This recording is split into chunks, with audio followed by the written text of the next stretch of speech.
Olá, sejam muito bem-vindos a mais um podcast da série Longevidade. Isso mesmo, estamos chegando ao fim da série, mas eu não podia deixar de trazer aqui uma grande amiga que já participou aqui do Café Coach sobre esse tema, mas a gente vai evoluir. Nós não vamos falar só de um tema que é super importante no tema de autoconhecimento, né? Que é a proposta desse canal, o canal do autoconhecimento, Luciano Pacheco 2020, né? Hoje nós vamos relembrar algumas coisinhas, eu não vou deixar de repassar pelo menos 3 sabotadores, né, que são muito importantes nesse processo da longevidade, no processo do envelhecimento. Então, a gente vai dar uma passadinha nele, mas aí a gente vai evoluir no aspecto do que eu posso fazer para que esse sabotador não faça com que eu me auto-sabote, né? Então, nós vamos passar aí falando da inteligência positiva, que é uma forma de você fazer a tua mente trabalhar você a favor e não contra, né? Como o sabotador faz com você. E aí a gente vai falar um pouquinho de pensamento sistêmico e vamos falar da força mais poderosa, na minha opinião, que existe nesse universo. Vamos falar das 3 leis do amor. E para hoje eu trouxe aqui essa minha convidada, minha amiga, Cândida Quadrelli. Seja muito bem-vinda, Cândida! Obrigada, Luciano. Olá para todos que estão aqui no canal, que estão acompanhando essa série muito bacana. Acho que foi uma ótima ideia você trabalhar isso, né? Trabalhar a questão da longevidade, trabalhar através do autoconhecimento, de ter uma vida mais saudável. Exatamente. Meus cabelos brancos agradecem.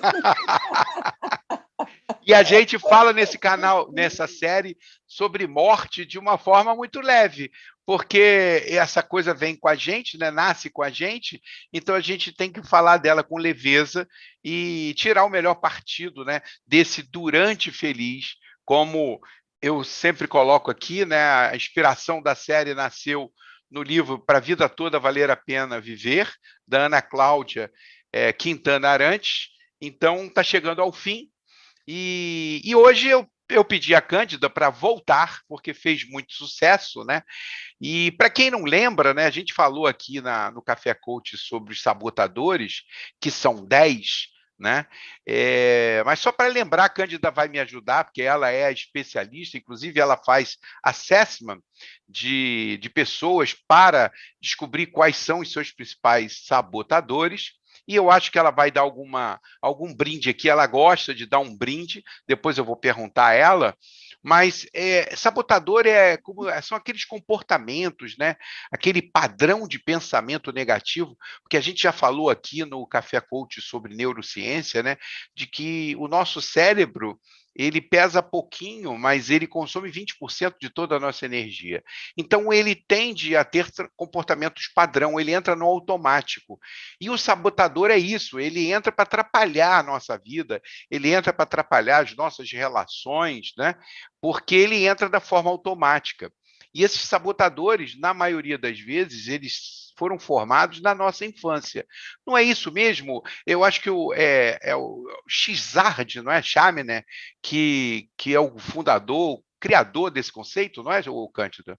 Isso, exatamente. O Csikszentmihalyi, ele é um professor de Stanford, ainda atuante, né? Ainda Legal. jovem, fez esse mapeamento a partir das próprias percepções de como ele se comportava e dos feedbacks que as pessoas davam a ele. E por que era tão difícil para ele aceitar isso? Então, ele criou esse assessment, existe um livro, inclusive, chamado Inteligência Positiva, onde quem tiver interesse pode mergulhar profundamente nesse conhecimento. E, como você falou, ele é um comportamento que atrapalha profundamente as nossas conquistas e a nossa realização. O Xizard, inclusive, conta num vídeo, ele tem um TED que é muito interessante, e ele conta no TED que ele fez um processo, ele é coach de muitos CEOs lá nos Estados Unidos, onde esses CEOs colocaram de forma confidencial em algumas fichas o que eles sentiam naquele momento, né? Qual era a grande questão da vida deles. E pessoas extremamente bem-sucedidas profissionalmente, empresários que comandavam grandes empresas, pessoas super bem socialmente, culturalmente, e eles trouxeram uma série de dores que é uma dor comum para todos, tipo, eu acho que eu nunca vou conseguir que meu filho me ame, eu vou morrer sozinho como meu pai, eu tenho muito medo da solidão, e aí por trás daquelas pessoas tão bem posicionadas, né, financeiramente, dentro da sua carreira, profissionalmente, existia toda uma dor que fazia com que o sucesso e a felicidade fossem coisas diferentes. Então, o que a gente busca ao mapear o sabotador eu posso e devo ser bem-sucedida naquilo que eu desejo, mas isso também deve me trazer felicidade, não podem ser coisas diferentes. E esses padrões, né, Cândida, cada vez mais a neurociência evolui nesses temas, né? Ele realmente é uma forma que o cérebro encontra, né, de se defender. O sabotador, a gente acha, né, que ele está nos defendendo. E eu gosto muito de um exemplo, né, de como nasce um sabotador. Uma criança que tem, né, uma família muito opressora, pais que discutem muito quando estão naquela fase tenra da infância, e a criança se isola, ela corre, ela vai para um quarto, ela buscando fuga, né, daquele ambiente hostil, de discussão, do pai e a mãe brigando. E aí, o que acontece quando ele chega na fase adulta? Tem um sabotador que aparece, né, que é exatamente para que você se esquive, para que você fuja daquela sensação ruim, porque no passado, na infância, deu certo, né? É mais ou menos assim que funciona, não é, Cândida? Agora, antes de você falar, eu queria que você mostrasse essa camisa aí. Coach não tenta. Eu gosto muito quando eu falo, não tenta não. Coach não Coach não tenta, tenta, coach coach faz. faz. Muito bom, muito bom. Mas é mais ou menos isso, Cândido, você que é uma especialista nesse tema? Sim, sim. O sabotador ele nasce na infância, até a idade dos 7 anos. Uhum. E ele vem naquele momento para ajudar a criança a superar uma situação de uma dor ou de um medo emocional, psicológico e às vezes até físico. Uhum. Então, isso faz com que a criança desenvolva um pensamento, um sentimento e um comportamento para que ela possa se proteger dentro daquilo que ela enxerga. Muitas vezes acontece por uma via concreta, como esse exemplo que você deu, de pais que discutem muito, que trazem muita confusão, briga, às vezes agressão física, e às vezes não, é o mundo da criança, a forma como a criança vê. Porque até 7 anos ela não tem essa compreensão, ela acha que tudo é possível. Então, todos os fantasmas são concretos para ela. Claro, então, ela começa a ter um comportamento que traz um resultado. Né? O exemplo também de criança que nasce um irmãozinho, né? Você é avô, você tem várias filhas, né? E você também hoje é avô e já viu 2 filhas de uma, né? E o que acontece quando nasce uma criança? No mundo daquela criança que já estava ali como filha única, ela acredita que o amor que ela recebia dos pais agora é transferido para aquela outra criança. Ela não entende que o pai pode amar os dois, que a mãe pode amar os dois. E aí, o que ela pode trazer, esse sabotador pode trazer como estratégia? Fazer com que essa criança vá ajudar o pai ou a mãe em algum momento, até mesmo a cuidar do recém-nascido. Quando a criança faz isso, porque ela está buscando ser amada, ela está buscando pertencer, isso é uma das principais características de nós, seres humanos, todos nós temos a necessidade de pertencer, né? E já dando spoiler aí de uma das leis do amor. Claro, do pertencimento, né? Que é a primeira lei, né? Que é a primeira lei de todas, né? A nossa necessidade. E, Cândida, pegando a carona que você falou já do pertencimento, depois a gente vai falar lá, mas esse é um dos grandes problemas do idoso, né? A tristeza, a solidão, até a depressão, ela justamente acontece por conta desse sentimento de perda desse pressentimento. Mas continua, por favor. Tá, é verdade.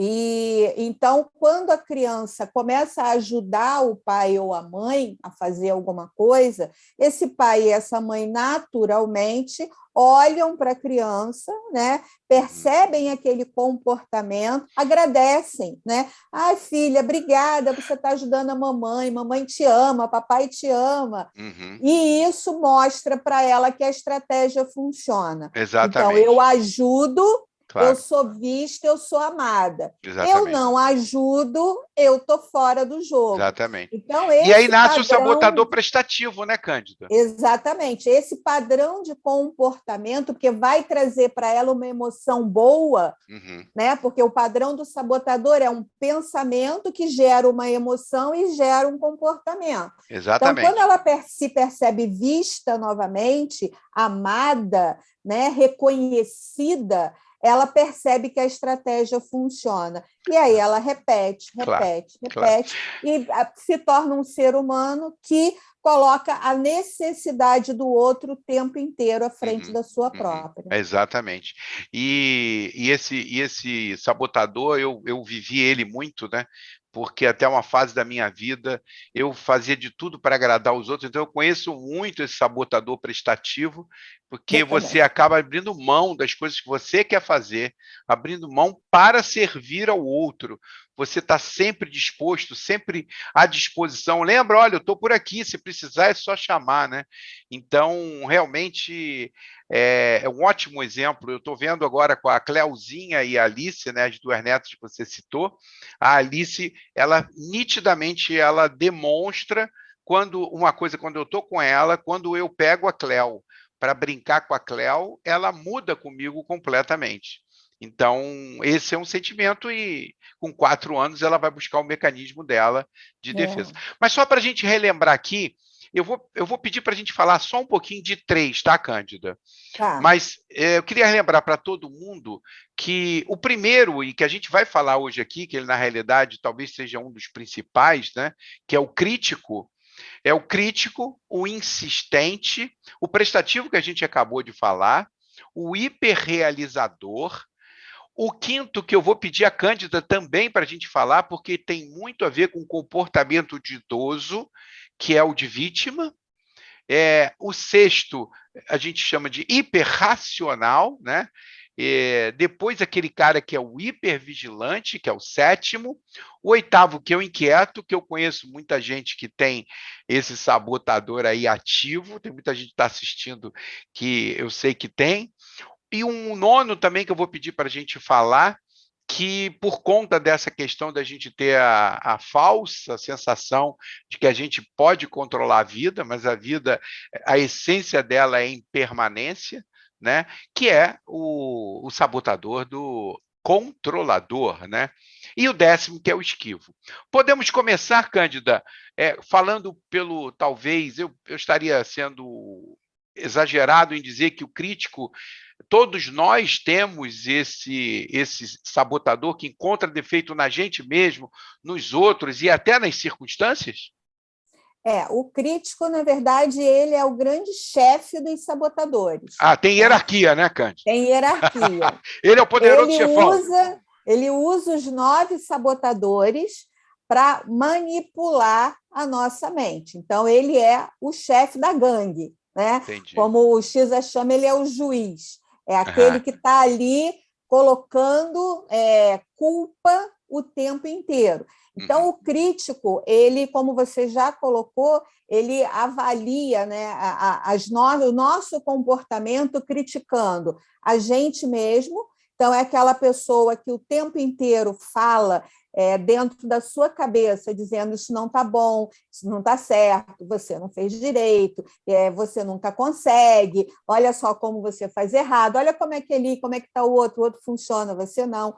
Ou o crítico, ou não, o crítico ao outro, Não, mas isso aconteceu porque a culpa é do Luciano. Isso Uhum. aconteceu porque a culpa é da Cândida. Ela Uhum. que é responsável por isso. Ela é assim, ele é assado e manda defeito. Isso Uhum. no casamento, então, no momento eu estou atendendo até um casal que tá justamente nesse processo. É, Competindo o tempo todo? o tempo inteiro a culpa é do outro, É. né? Ela não faz, ele não faz, ela não ajuda, ele não ajuda, né? O tempo inteiro nessa questão de colocar a culpa no outro. Uhum. E o crítico às circunstâncias, que é Uhum. justamente olhar o seu entorno e estabelecer: a empresa que eu trabalho não é boa, a minha família tem problemas, né? Então, o tempo inteiro nesse processo de reclamação. E a gente mensura isso quando a gente faz o assessment dos sabotadores, a gente mensura qual é desse processo do crítico onde a gente está mais vulnerável, onde ele está mais pesado, né? Uhum. Então, esse processo do crítico, ele traz baixa autoestima, ele traz culpa, ele traz raiva, ele traz insegurança, traz medo, né? O tempo inteiro é uma voz Uhum. negativa que busca puxar a gente para baixo, dizendo Uhum. que nunca nada tá bom. Eu falo do auto-chicote, né? É a É. pessoa sempre se chicoteando. E como você falou, né, chicoteando o seu parceiro também, né? E Também, às vezes chicoteando as circunstâncias, né, a vida como um todo. Agora, ele tem ele é quase que o criador do conceito, né, que existe algo que é inferior e algo que é superior, né? Ele o tempo todo ele fica comparando isso, não é, Cândida?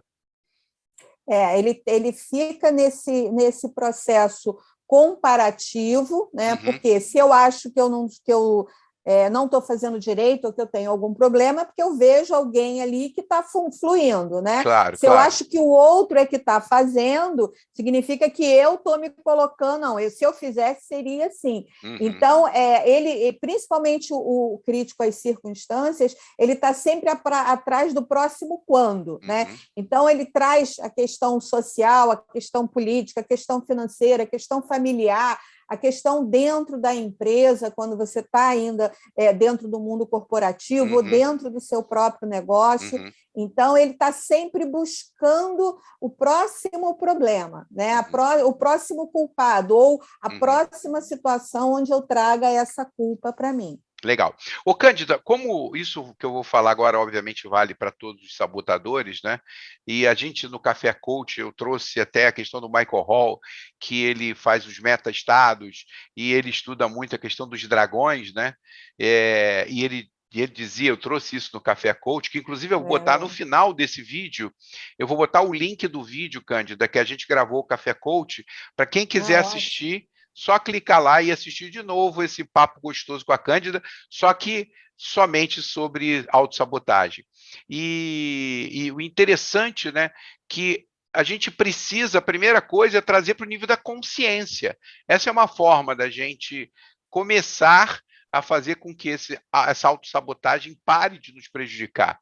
Então, o Michael Hall sempre falava assim, você tem que trazer ele para a consciência, porque às vezes você não tem consciência dele, e eles nascem muito nisso, né, no inconsciente, e você precisa da textura, ele usava muito a palavra textura, você precisa enxergar ele claramente na sua frente para que você possa usar os seus antídotos. E a questão da evolução do pensamento positivo é exatamente isso, né, Cândida? É você pegar, como Chaminé fala, de que 20% apenas a gente consegue fazer com que o cérebro da gente, Usar né? o nosso melhor potencial. Exatamente, né? 20% das pessoas só conseguem isso. 20% que ele coloca, né, nos estudos dele, de que a mente está sempre sabotando você. Então, quando a gente usa a inteligência positiva, é a gente trazer esse percentual para mais alto, né? Como é que você vê? Já eu vou fazer um gancho, mas depois a gente volta para outro sabotador. Como é que você vê essa inteligência positiva, né? Aliando esses conhecimentos da área da neurociência, da psicologia organizacional, da psicologia positiva, né? Que faz essa mudança de mindset das pessoas, e qual a importância disso, Cândida, para que a gente tenha um durante feliz, já que a gente, como disse o Munir aqui no podcast, poupar e investir, a gente tem que pensar que a gente vai viver 105 anos. Viver 105 anos de forma saudável. Isso, né? com qualidade de vida. Exatamente. Com a mente ajudando a gente a ser mais feliz, e não o contrário, né? Exatamente. Porque é uma frase do Chaminé, a sua mente é a sua melhor amiga, mas também a sua pior inimiga. Você não precisa de ninguém para te fazer sofrer, não. Você dá conta desse serviço Exatamente. muito bem. Exatamente. Muito bem. Então, como você colocou, Luciano, quando você desvenda o sabotador, quando você traz à consciência que aquele comportamento, aquela emoção que você tem, ou aquele pensamento, ele está prejudicando você, está prejudicando as suas relações, está prejudicando a sua vida, a sua saúde, você já começa a diminuir essa força.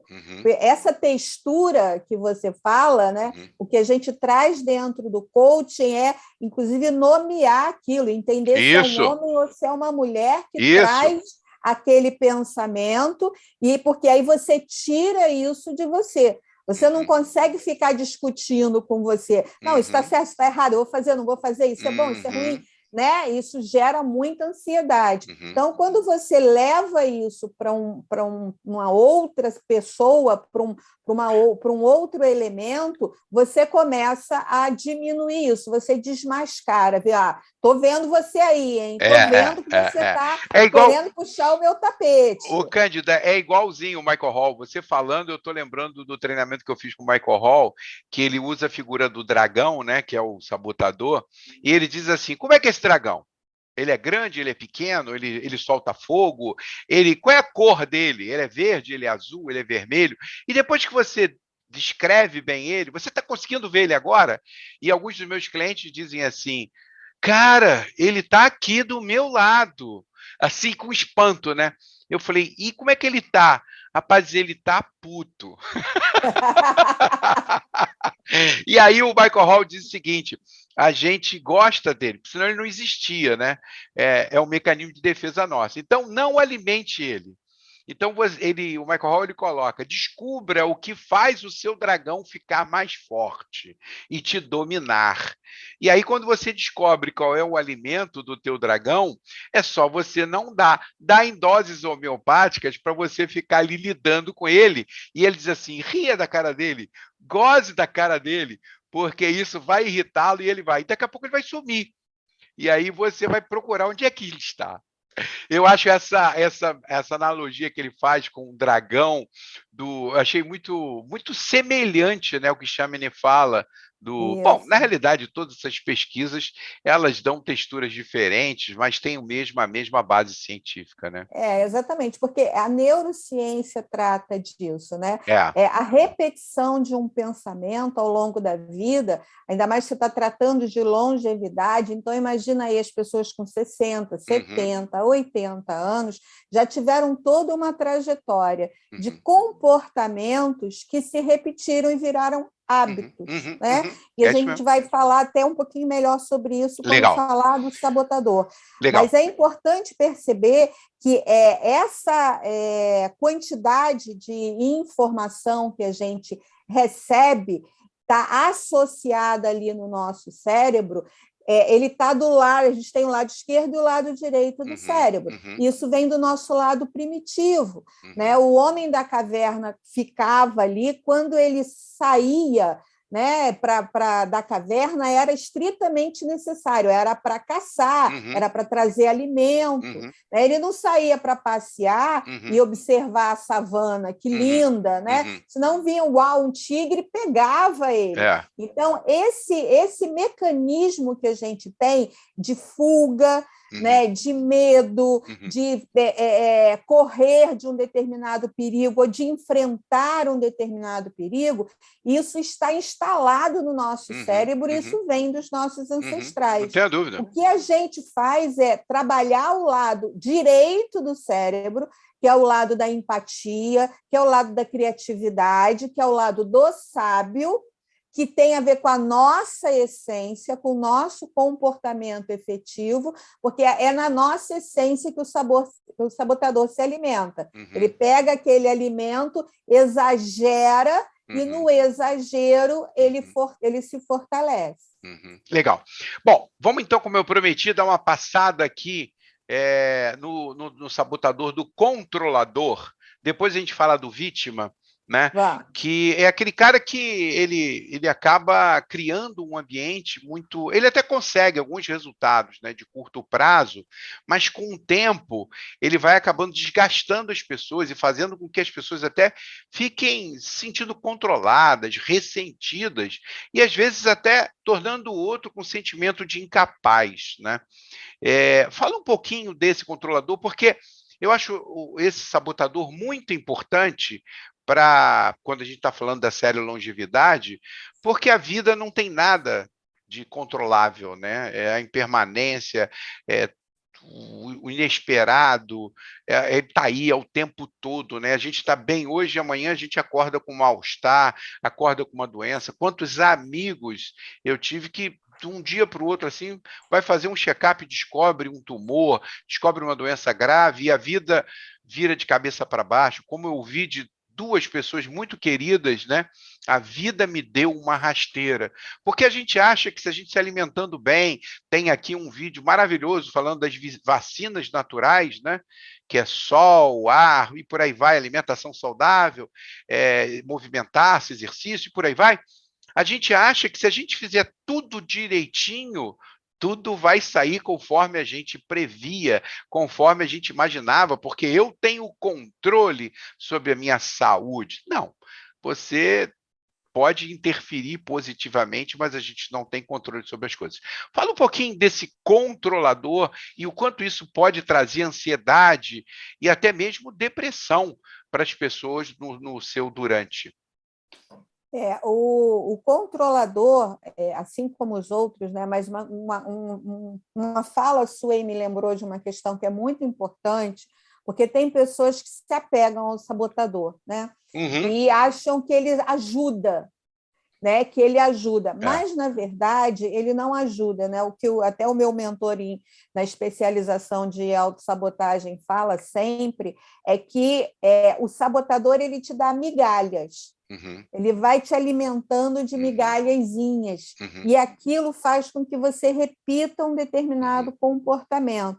Só que a gente é muito maior do que isso. A gente merece o pão inteiro, e isso o sabotador não permite que a gente acesse. Então, o controlador é o grande gatilho, né? Como você falou do alimento do sabotador. Eu gosto de trabalhar a autossabotagem no processo de coaching muito ligada ao perfil comportamental e aos valores que a pessoa tem, porque eles se alimentam diretamente das características de um determinado perfil e dos valores que aquela pessoa tem. Então, uma pessoa, por exemplo, que tem um valor alto de responsabilidade, né? Um homem ou uma mulher que é chefe de família, um gestor, um líder, ou uma pessoa, uma mãe que tem que criar um filho sozinha. Esse momento onde você pega esse valor de responsabilidade que você recebeu ou que você desenvolveu, e isso entra num processo de exagero, faz com que você puxe para você o maior número de atividades, de tarefas, de responsabilidades, porque você acredita que se você não fizer, ninguém vai fazer. Porque você acredita estar fazendo um favor para as pessoas, assumindo aquela quantidade de responsabilidade. E você vai manipulando as pessoas a fazerem do seu jeito, no seu tempo, da forma como você acha melhor. Só que isso não se sustenta, Luciano.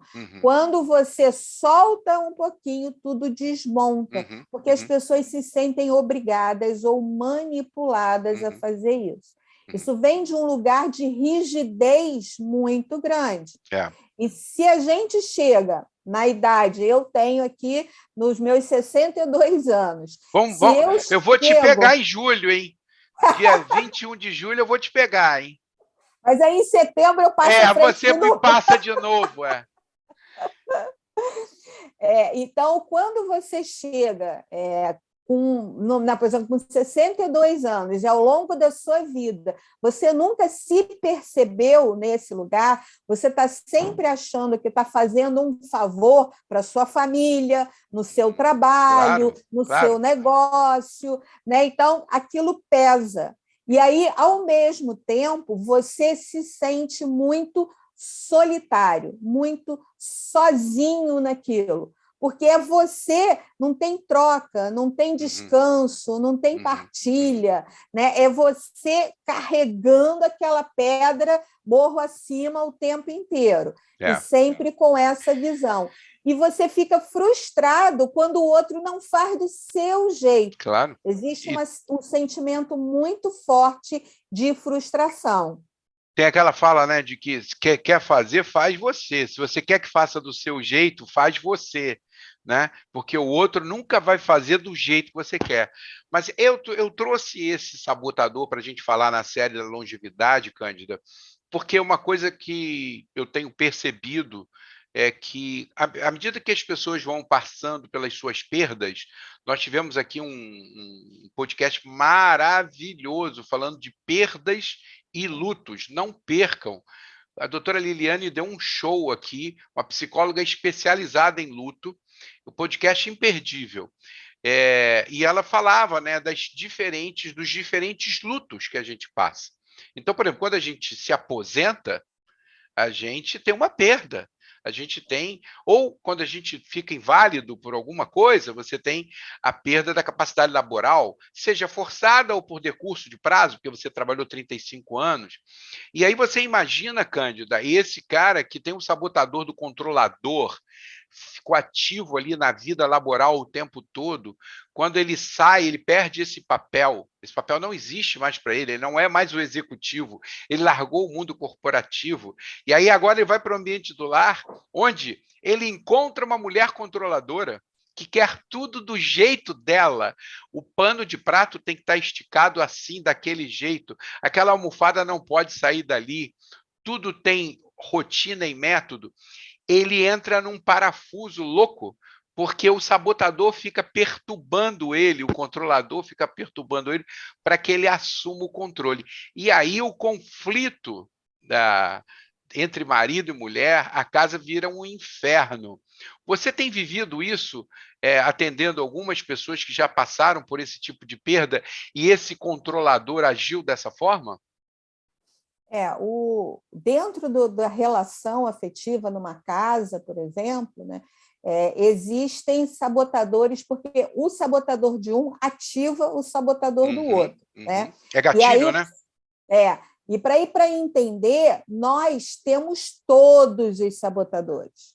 Nós temos os 9 sabotadores, cada um num nível, e a gente tem os 3 críticos, cada um no nível. Por isso que, quando a gente faz qualquer trabalho de autoconhecimento, a gente não consegue dar conta de pegar e derrubar todos eles. Tem que priorizar, né? Você vai de acordo com aquilo que hoje você está buscando, você tem uma determinada meta. Se você percebe que esse processo de controle, porque a gente tem dentro da pirâmide da identidade, você tem no topo da pirâmide o ter, no meio da pirâmide o fazer e na base da pirâmide o ser. Tá? Então, o sabotador controlador, ele atua no fazer. Só que se esse fazer é de autossabotagem, ou seja, ele não está conectado com o seu autoconhecimento, com a sua aceitação, com a sua autoestima, ele tá, como todo sabotador, ele está buscando externamente algo que internamente ele não tem, essa pirâmide acaba sendo um grande desastre, porque o que ele vai ter como resultado? Eu tenho que ser, para fazer coisas congruentes com aquilo que eu sou, e aí eu vou obter os resultados. Agora, se eu tenho uma essência que está totalmente apagada, esquecida, né? Está largada de lado, o meu fazer tem a ver com a ação de autossabotagem, o que eu vou ter são resultados que não são sustentáveis. E aí, se eu estou dentro de casa, e aí nessa situação que você colocou, onde eu tinha uma vida totalmente produtiva, eu fazia, eu dava conta, eu mandava e acontecia, agora não tenho mais. E aí estou dentro de casa com uma pessoa que continua controlando aquele ambiente que eu nunca me importei em controlar, porque eu dava conta de controlar outra porque coisa. O papel, ele dava mais importância àquele papel do executivo do que o papel de parceiro, né, na casa, né? Aquele papel era um papel coadjuvante, ele não queria ser protagonista ali, né? Ele, na realidade, ele queria ser protagonista no papel como executivo, e ali ele colocava tudo, né, cara? Quando ele perde esse papel, onde ele é protagonista, ele tem essa dificuldade de vir para onde ele era um papel de coadjuvante. E aí esse sabotador, controlador, ele fica infernizando a vida dele, né? Mas deixa eu dar uma engatada logo no da vítima, que eu estou começando a ficar preocupado com o tempo, porque esse papo, Cândido, é muito gostoso. Esse papo aqui a gente tinha que fazer um podcast só para cada sabotador. Não dá. Verdade. Eu escolhi 3 só, ainda quero falar de pensamento positivo, ainda quero falar de sistema, ainda quero falar, não, vou ter que acelerar. Se não der, depois a gente volta mais adiante, faz um outro, não tem problema. Legal. Adoro vir aqui conversar com você. Eu também, Cândido, é sempre um prazer. Mas eu queria falar da vítima, porque a gente está falando da série Longevidade, e um comportamento muito padrão, né? Tem sido muito comum. É a mamãe que ficou viúva, a mãe que está morando sozinha, que insiste em não sair da casinha dela, que não quer ir para a casa dos filhos, quer continuar com a sua independência, que a gente tem falado muito aqui nessa série, da importância de você ter sua independência, de ter sua autonomia, né? Que é uma das coisas vitais para ter um durante feliz. Esse sabotador, ele fica focando, né, em sentimentos que são dolorosos, né? E é uma armadilha, é uma artimanha que se usa para conquistar empatia e atenção, né? Então, a mamãe idosa ou o pai idoso que se sente abandonado pelo filho, que ninguém visita ele, que ninguém liga para ele, né? Ele usa, né, dessa estratégia de usar suas dores, os seus choros, né, os seus desabafos, né, e até fazendo tudo uma tragédia em busca de carinho, em busca de atenção. E aí eu faço um gancho com aquela que a gente vai fazer logo um gancho depois com a força do amor, né, do pertencimento. No fundo, ele usa esse sabotador vítima para que ele se sinta pertencente, para que ele se sinta útil, para que ele continue tendo alguma relevância no papel dentro daquela família de origem dele. Queria que você falasse um pouquinho desse sabotador, né? Que em vez de aprender com essa experiência e se tornar mais resiliente, né? Ele acaba esse próprio comportamento, esse sabotador, ele acaba fatigando a pessoa e trazendo apatia e muitas das vezes depressão. A dificuldade, uma das maiores dificuldades, né, das pessoas que vão ficando mais velhas e, em alguns momentos, dependendo até fisicamente para se locomover ou para fazer alguma coisa do outro, seja do filho, seja do próprio companheiro ou companheira, tem a ver com o vítima, mas tem muito a ver com o sabotador, que é o hiperrealizador, porque quando você não consegue fazer as coisas e você necessita de ajuda e você não aceita essa ajuda, isso tem a ver com hiperrealizador, isso tem a ver com insistente.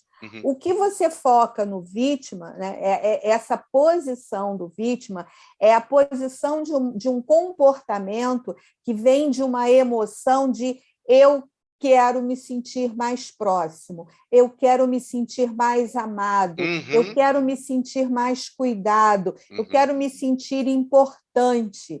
E a pessoa só consegue perceber isso quando está no modo ativo desse sabotador, quando o outro está fazendo por ela. Quando o outro não faz, ela transfere a responsabilidade ou a culpa do que está dando errado na vida dela para o outro.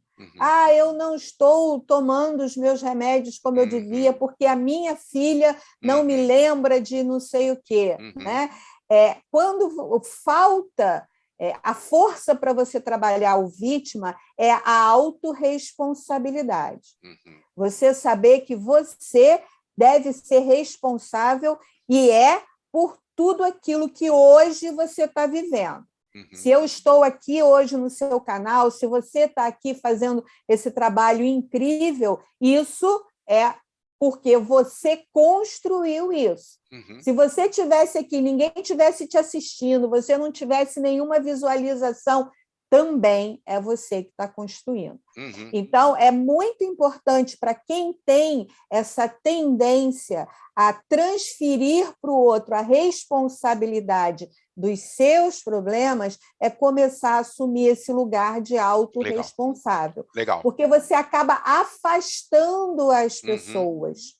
Tá? Então, o antídoto, na realidade, para essa vítima é assumir a sua responsabilidade do que você chegou até aqui, fruto das suas escolhas, né? Exatamente. Tá. E fazer por você. Legal. Faça por você. Se coloque com autonomia, com independência. Eu sempre coloco dentro do processo de coaching, você hoje, que é uma máxima também usada no mundo corporativo, onde você quer estar daqui a 5 anos, isso, né? Então, hoje, quando assim, eu saio para fazer atividade física, eu saio para fazer uma meditação, eu tomo o meu remédio, eu cuido da minha alimentação, não estou pensando no hoje, no amanhã, no mês que vem. Eu estou pensando que daqui a 10 anos eu quero manter o que é muito importante para mim, a minha autonomia e a minha independência. Claro. Se acontecer um intercurso e uma intercorrência, que faz parte da vida, pode acontecer, né? Faz parte da vida. Como é que está a minha cabeça? Eu estou preparada para ser ajudada ou eu vou ser resistente? Ou você, né, que a gente fala que velho é muito teimoso, né? Tem essa coisa, né? Velho é muito teimoso. Não é que é velho e seja teimoso. O jovem é teimoso, a pessoa adulta é teimosa. Só que a pessoa que está mais madura, ela repetiu tanto aquele padrão, que é mais difícil de mudar, arraigado, né? Mas é o mesmo padrão que ela tinha quando era jovem. Claro, não tenha dúvida. Cândida, você normalmente faz um brinde aqui para a galera, para a gente mudar de tema de autossabotador. Você faz um belíssimo trabalho como coach, que eu conheço. Você faz um trabalho de assessment para que as pessoas conheçam esses seus sabotadores, né? E da última vez você ofereceu aqui um assessment gratuito, né? Como é que a gente vai fazer? Você me faz um assessment gratuito para quem estiver assistindo? Vamos sugerir aqui, talvez, um comentário no seu Instagram sobre esse nosso podcast aqui. O que você acha? Acha que funciona? Eu acho que sim, vai ser um prazer, né? Eu gosto porque eu amo esse tema, sabotadores, amo fazer sessão de sabotadores, porque e dentro do coach é uma grande virada de chave dentro do processo, trabalhar e mapear os sabotadores. Então, quem estiver aqui no canal, né, aqui do Luciano, assistindo, curtir aqui esse nosso encontro, esse nosso podcast, for lá na minha página, que é o Coach Cândida Quadrelli. Repete devagar. Coach Cândida Quadrelli. Isso é no Instagram. No Instagram. Ok. Se for lá, aí bota o comentário assim, vamos botar assim, ó. Tralha, podcast, sabotadores, Luciano Pacheco 2020, quero um assessment. Pode ser? Pode ser. Pode ser? Manda um direct para mim. Manda um direct para a Cândida. Ótimo. Pode colocando Para lá. você saber que veio daqui. Exatamente, que teve Tá aqui, bom. que assistiu. E aí. Aí você sorteia um. E aí, não, vou fazer o seguinte: como eu fiz da outra vez, eu acho que eu sorteei 3 sessões. 3. 3 sessões. Então, Legal. quem estiver lá, e aí vai falar comigo, eu vou entrar em contato com você e a gente vai agendar. Ótimo. É uma sessão incrível. Maravilha. Eu posso participar também, Cândida? Você não precisa participar do sorteio. Para você, vai ser um prazer ter essa troca contigo. Obrigado, Cândida. Cândida, vamos. Agora a gente tem só mais 14 minutos. Olha como é que passou rápido. Vamos falar um pouquinho dessa inteligência positiva. Você podia dar uma palhinha para a gente, para depois a gente logo engrenar nas 3 leis do amor? Vamos.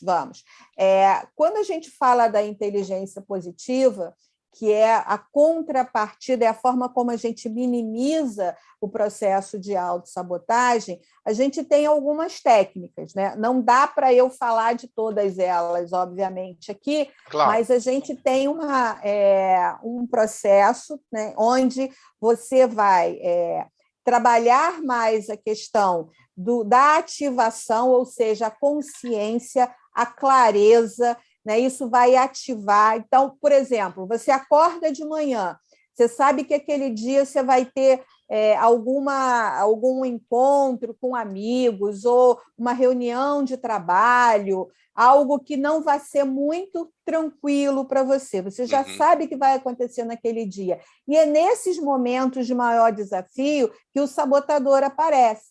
Então, como é que você deseja se comportar? Qual é o resultado que você espera daquele encontro, daquela reunião, daquela conversa?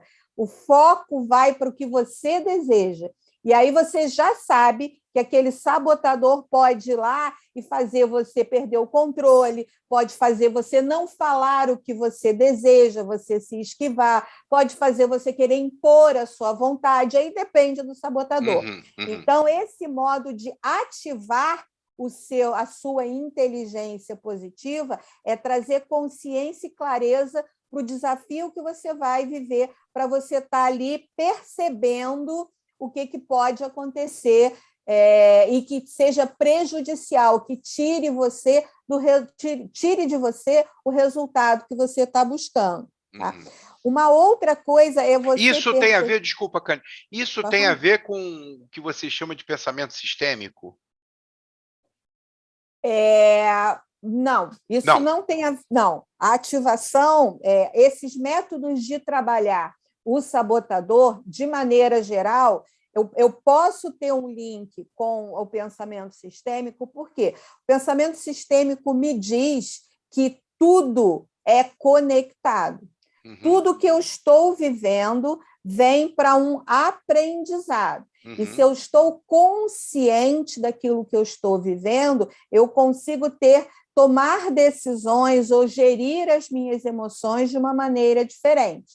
Né? Dentro do pensamento sistêmico, o momento presente perceber o seguinte: o momento presente é inevitável. Aconteceu um problema, não adianta você pular, se jogar, chorar, reclamar, dizer que se tivesse feito assim, assado, que seria diferente. Momento presente é inevitável. Foca na solução. Tira o foco do problema, foca na solução. E aí você vai trabalhar suas questões internas de controle. A meditação, por exemplo, é um grande ponto de minimizar a ação do sabotador. Por quê? O sabotador, via de regra, ele te joga na ansiedade. A ansiedade ele quer antecipar algo futuro e provavelmente ele sempre coloca, é o que eu sempre digo aqui, ele coloca para você um cenário terrível que em 99,9% das vezes ele não se concretizará. Né? Então ele joga com essa questão que tem uma intenção positiva de lhe preparar, só que como a gente sabe, tudo que é 8 ou 80 não é legal. Quando você exagera nisso, isso pode até te mobilizar, pode te fragilizar e fazer com que você não consiga realizar aquilo. Né? Então, esse pensamento sistêmico, eu trouxe logo esse tema para cá agora, o Cândida, porque a gente tinha combinado de falar de pensamento sistêmico, senão daqui a pouco eu ia pular para as 3 leis do amor, porque eu fico olhando o relógio aqui e fico ansioso, com medo de não falar de tudo. Então, esse pensamento sistêmico, ele tem uma ponta com uma força da espiritualidade, por exemplo? Porque tudo que acontece tem um propósito, porque tudo está interligado, porque tudo está conectado. Será que a gente não pode entender esse pensamento sistêmico como tangenciando uma questão de espiritualidade também? Se a Ou eu gente estou trabalha viajando? espiritualidade, né, e não Não, religião, aqui a né, gente se tem a gente falado está muito de tratando de espiritualidade. espiritualidade, Exatamente. sim, né, porque nós somos um ser íntegro. Nós temos corpo, nós temos mente, emoção e espírito. Uhum. E tudo que a gente faz vai tocar um desses aspectos da nossa vida. Uhum. E é necessário que a gente trabalhe o ser humano como inteiro, né? Uhum. Então, assim como ativar é uma das ações que a gente tem para trabalhar o sabotador, o explorar, que tem a ver com essa questão de eu ter um olhar mais abrangente e entender o que isso está querendo me ensinar, né? Qual é a oportunidade que esse problema está trazendo para que eu aprenda, que é tem a sempre a ver com a pergunta. nossa Eu gosto muito da pergunta evolução. para quê, né, Cândida? E não por quê. Para que Isso. isso está acontecendo na minha vida? O que eu vou ganhar com isso? Onde é que eu vou poder ficar mais resiliente? Onde é que eu vou? Que competência eu posso desenvolver? Que experiência vai me ajudar para ter cada vez mais um Durante feliz, para enfrentar outras situações lá na frente, não é isso? Isso. Se você pegar um exemplo, hoje a maioria das pessoas não fuma, né? Mas ainda existem algumas pessoas que fumam. Quando você pensa na pessoa que está estressada, e ela para fumar, ela fala que o cigarro acalma. Uhum. Mas, na verdade, não é o cigarro que acalma, é naquele momento que ela está inspirando e expirando e concentrada naquela ação Ela está meditando. específica. É quase uma meditação. Ela tira, ela muda o foco. Claro. Tá? E aí ela passou 5 minutos ali embaixo, fumando, pegou o elevador, subiu. Quando ela volta para o trabalho, ela já está com a mente de uma outra maneira. Então, a gente pode fazer isso sem o cigarro. Né? Qualquer paradinha que você dá, inspira, expira, percebe que você está com uma emoção ruim, é o que eu falo, assim, a febre mostra para a gente que o corpo tem uma doença. A febre não é a doença. Né? Como é que a gente mostra para a mente que é o sabotador que está tomando decisão? As minhas emoções. Eu estou triste, eu estou com raiva, eu estou insegura, eu estou ansiosa, eu estou frustrada, é sinal que existe um sabotador olhando para isso. Legal. Cândida, está fechando, estão quase fechando. Vamos falar aqui rapidinho dessas 3 leis do amor. O amor, acabou de chegar da Amazon, super recomendo. Eu li o resumo, vou ler esse livro, que é Amor 2.0, da Bárbara Fredrickson, que é um livro muito legal, e ela diz que das 24 forças de caráter, né, o amor é o grande poder. É uma delas. Oi? O amor é uma das 24 forças de caráter. Isso, e que eu digo que, no meu caso, é uma das minhas forças de assinatura, né, que está entre as minhas 5 forças, e que eu digo que é a força maior que eu tenho, porque ela é como o efeito contrário do sabotador crítico. Para mim, o amor é o chefão, é o poderoso chefão das minhas forças. Então, as três leis do amor, né? A gente já falou bastante aqui do primeiro, que é muito importante, principalmente quando a gente está falando de longevidade, que é o pertencimento, né?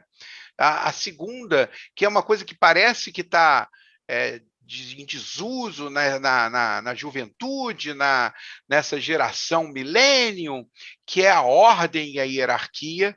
né? E a terceira, o equilíbrio. Eu queria que você falasse um pouquinho de cada uma. Vamos começar com pertencimento, apesar da gente ter falado um pouco dele. Podia detalhar um pouquinho mais sobre essa força, né? Essa lei do pertencimento que tem que existir? Então, essas três leis, chamadas leis do amor, elas foram não foram nem descobertas, assim, elas não foram criadas, elas foram É, descobertas, na claro, verdade, como né, quase tudo, né, Cândida? pelo Tudo, Bert tudo Hellinger. existe, né? A gente observa, mapeia, usa a ciência para ter um método para descobrir, para fazer, perceber que isso existe em diferentes culturas, né? Que teólogos já falavam disso, que filósofos já falavam disso. Na realidade, eu acho que a grande sabedoria do pesquisador, do cientista, é dar nome e criar escopo para as coisas, né? É. Então, o Bert Hellinger é um alemão, morreu agora há pouco tempo, acho que tem 2 anos, com 90 e poucos anos. Ele esteve aqui no Brasil algumas vezes, recentemente, já nessa fase dos 80, 90 anos, e ele criou a questão da constelação familiar Uhum, e a constelação organizacional, que uhum, é o acesso que a gente tem a energia, o padrão de conexão que a gente tem com as pessoas. Não tem nada a ver com religião, não uhum, tem nada a ver com espiritismo, né? uhum, Não tem essa conexão. Inclusive, a ciência explica, o Greg Braden, que é um cientista famoso, inclusive, por estudos onde ele traz religião e ciência uhum, juntos, mostrando que não são adversários, muito ao uhum, contrário, uhum. eles são ciências complementares. Ele traz essas três leis como a base do processo. Então, a gente tem a lei do pertencimento, que é toda pessoa tem o direito a pertencer. Então, a gente falou das crianças, né, que desejam pertencer. Nossa primeira intenção é pertencer àquela família, depois pertencer à escola, ao grupo de amigos, e Uhum. assim a gente vai pela vida Na buscando esse adolescência, pertencimento. na adolescência, É isso é muito forte. crucial, é muito forte, porque ainda combina com toda a questão de descarga hormonal. Nossa, é um sofrimento enorme, né? O jovem sofre muito com isso, né? O adolescente, né? É. Então, quando a gente fala do pertencimento, a gente está falando dos processos de exclusão. Se você, dentro da família, né, exclui emocionalmente, você não precisa excluir fisicamente, mas Uhum, você exclui emocionalmente uma pessoa. Antigamente se excluíam as mulheres que tinham filhos e não eram casadas, eram uhum, excluídas, né? uhum, Os homens ou mulheres que tinham uma opção sexual diferente eram uhum, excluídas. uhum, Uma pessoa que foi morta tragicamente, as pessoas evitam falar para não gerar sofrimento, é uma exclusão. uhum, E tudo isso vai se configurando no seu campo familiar. O que acontece com o sistema? Como ele é perfeito, se você exclui hoje na sua geração, né, por exemplo, você, irmãos, seus pais, você exclui alguém da sua geração, o sistema vai compensar isso numa geração futura. Então, seu neto, por exemplo, sua neta, pode passar a ter um comportamento que foi excluído numa geração anterior. A pessoa pode ser alcoólica e não ter pai, nem mãe, ninguém alcoólico na família. uhum, A gente vai compensando situações do sistema. Então, uhum, seja qual for a situação do seu sistema familiar, tem uma tia que você não gosta, que é muito chata, que uhum, fala muito, pequenas coisas, não precisam ser uhum, coisas, né, uhum, catastróficas, mas uhum, pequenas coisas. Pais que não falam com filhos, filhos que não falam com pais, isso atrapalha e prejudica as relações futuras. uhum, Então, é um trabalho interno de você desenvolver o teu modo sábio de empatia, uhum. de amor e de perdão. É, Então, trabalhar a inclusão dessas pessoas no seu sistema familiar. Cândida, me lembra muito quando eu estudei Cabala, a Adriana Coik, minha querida, um grande beijo. Ela que me apresentou a Cabala e eu fui estudar um pouco sobre Cabala. te fala das restrições, né? Na Cabala fala muito disso. Tudo que é apresentado com você como restrição, ela é uma oportunidade para você desenvolver algo que você precisa desenvolver. Então, numa família, num sistema de família, às vezes você tem desavenças, você tem conflitos, e que aquele conflito aconteceu, está acontecendo, para que você aprenda, se desenvolva para lidar com aquela restrição. E se você foge, se você exclui uma pessoa, se você passa a evitar falar com uma pessoa, se você evita fazer com que ela faça parte, sem dúvida alguma você vai ficar com essa dívida. E como você falou, isso vai vir lá na frente, essa cobrança, né? Realmente é de uma sabedoria isso impressionante. Vamos passar para a segunda lei, que hoje os jovens não gostam muito de falar de hierarquia, né? Não gostam de falar muito de ordem, muita desordem, muita desestrutura, muitos movimentos anarquistas, né? Mas eu não tenho dúvida de que o Hellinger ele coloca muito bem de que não existe uma questão da hierarquia que deve ser respeitada em todos os sistemas familiares, né? O primeiro, né, vieram os pais têm uma hierarquia sobre os filhos, os irmãos mais velhos, quer queira o caçula ou não, o irmão mais velho ele tem uma hierarquia sobre o irmão mais novo, né? Então, qual é a importância dessa hierarquia e dessa ordem, Cândida, nessa lei do amor, dessa família, que para mim o meu principal valor é a família.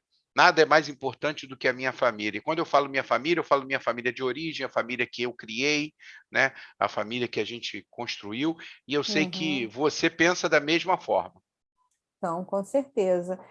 Quando a gente fala da ordem ou hierarquia, ela trata de quem veio primeiro. Então, isso muitas vezes a gente faz uma bagunça na família da gente. Por exemplo, um casal que se separa. Esse casal tem um filho. Esse filho fica com a mãe. E o pai vai morar fora, ele fica com a mãe. E, ao longo da história dessa relação, esse filho ele ocupa o lugar do pai, como o homem da casa, por exemplo. Né? Às vezes o pai vai embora e não volta mais, ou às vezes volta e tem uma relação que é mais ou menos próxima, mas não é tão presente. Então, ele ocupa o lugar do pai como o homem daquela casa.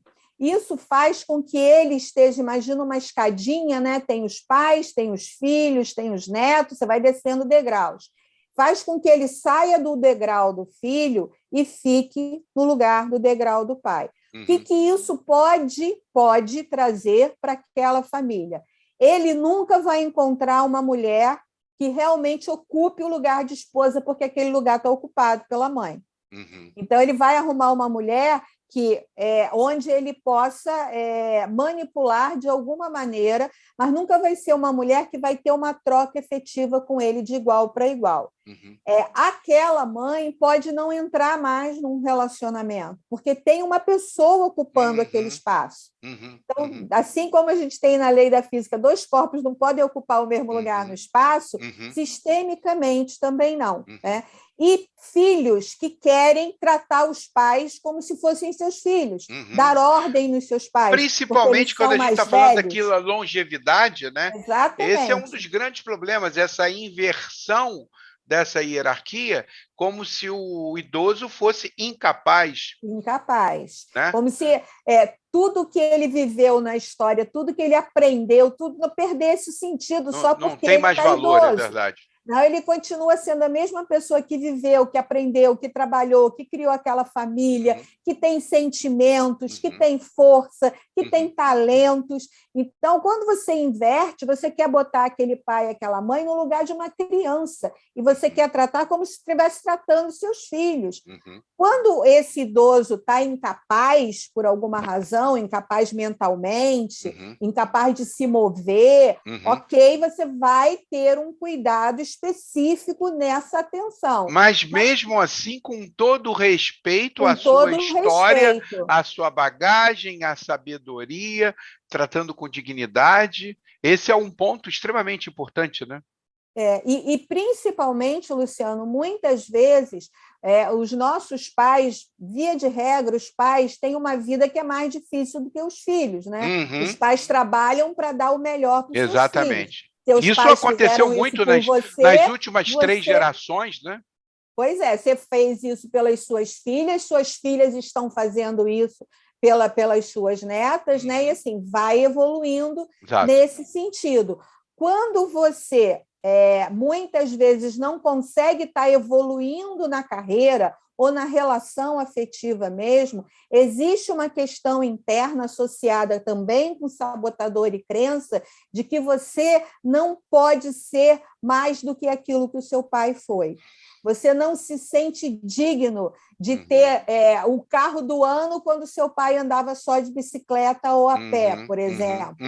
Sabe? Então, isso começa a interferir no processo de abundância e prosperidade da família. Então, o que a gente sempre fala eu vou ganhar mais, eu vou ter mais, eu vou ter minha família, eu vou ter minha felicidade, meu trabalho, minha abundância, em honra a tudo que o meu pai e minha mãe fizeram por mim. A todos os meus ancestrais, né? Porque toda essa linhagem a qual a Exatamente. gente pertence, eles viveram coisas para que a gente não tivesse que viver. Né? E eu gosto de Então, dizer olhar para isso é fundamental. Eu gosto de dizer que, por exemplo, eu não conheci o meu avô José, que é o pai da minha mãe. Ele morreu antes da minha mãe casar, mas ele era uma pessoa muito importante na família. E eu sinto claramente de que a nossa família ela tem essa coisa do vô José que eu não conheci. Então, eu tenho a gratidão por uma pessoa que eu nunca vi só de foto, né? E que, mesmo assim, uma foto, porque naquela época não era comum ter foto, né? E a gratidão porque ele começou essa coisa toda que a família vem trazendo. Então, a gente tem que ser muito grato, né? Reverenciar os nossos ancestrais, porque eles trouxeram coisas lá de trás. Vamos passar para a terceira força do equilíbrio? Vamos. Cândida, eu só queria dizer uma coisa para você. A gente já estourou o tempo em 7 minutos, mas é que eu realmente não consigo parar de falar com você. Tenta resumir esse equilíbrio para mim em 2 minutinhos. Então, equilíbrio, dar e receber. Muitas pessoas têm esse olhar de ajudar. Lembra o exemplo do prestativo que eu dei? Prestativo resume muito isso da lei do dar e receber. Nós temos duas mãos, uma para doar e a outra para receber.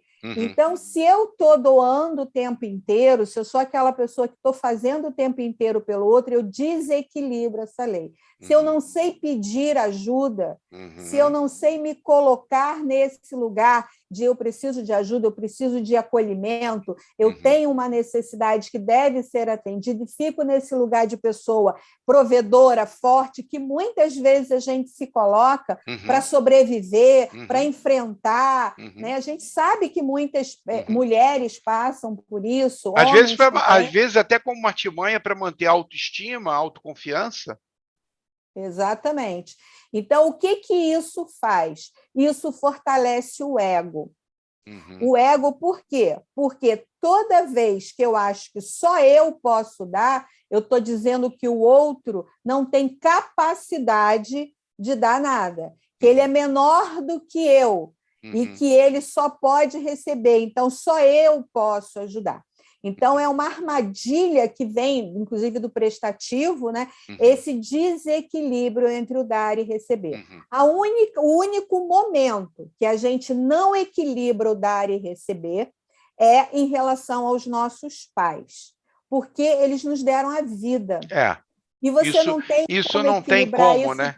De jeito nenhum. Mas, de certa forma, você dá a vida para os seus filhos. Então, na realidade, você não retribui, mas continua o legado, né, da família. Quem tem filhos, né? Quem tem filhos, consegue transferir isso né, para as próximas gerações.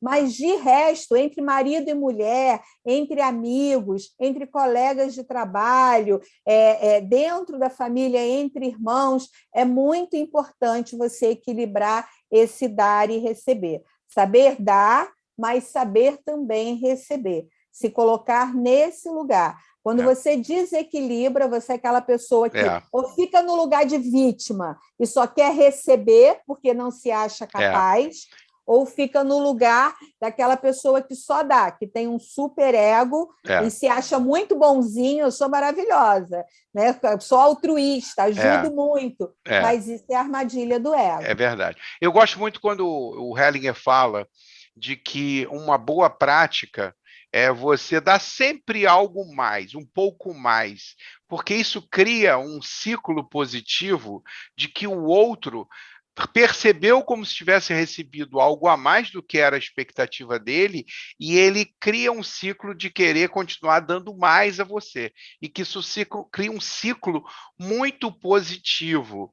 E quando o inverso acontece, né, quando você dá menos do que você esperava para o outro tem uma tendência também te dar menos.